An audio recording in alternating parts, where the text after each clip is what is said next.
Quel atout? Tous les atouts. Moi, je serais tentée de dire quel atout on n'a pas. À part le ski, et encore, on ferait du sand skiing, du ski sur la plage, mais qu'est-ce qu'on n'a pas? On est en même temps, on a 7 écosystèmes. En 7 heures de temps, on passe des chaînes zen de Tabarka au Grand Erg oriental, une mer exceptionnelle, une mer rocheuse, une mer sablonneuse. Si je vous dis, je serais tentée de vous dire un patrimoine exceptionnel, qu'est-ce qu'on en exploite? Un patrimoine mondial de l'UNESCO, qu'est-ce que ça nous apporte?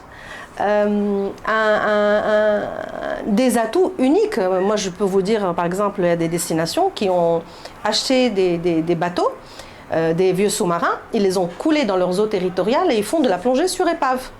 Nous, on a pratiquement le plus beau cimetière de bateaux au monde, sauf qu'il est strictement interdit de faire de la plongée. Et puis, là, je vous dirais, peut-être qu'à comparer avec d'autres destinations, on a autant ou un peu plus ou un peu moins.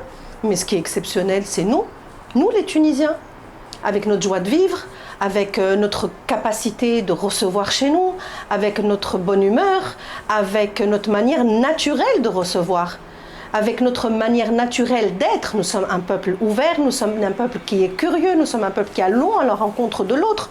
Moi, j'ai le souvenir, quand je travaillais dans le monde du maïs, et que les Russes arrivaient, en 2 temps, 3 mouvements, je regardais autour, tout le monde parlait russe. Donc ça veut dire qu'il y a une forme d'adaptabilité chez le Tunisien. Et de toute façon, je vais vous dire une chose, le Tunisien qui ne trouve pas sa place ici, qui n'arrive pas réellement à s'épanouir dans le secteur du tourisme, allez chercher un peu dans d'autres destinations. Il y a une destination que je nommerai pas et que je jalouse d'ailleurs beaucoup, 50% de leurs directeurs, ce sont des Tunisiens.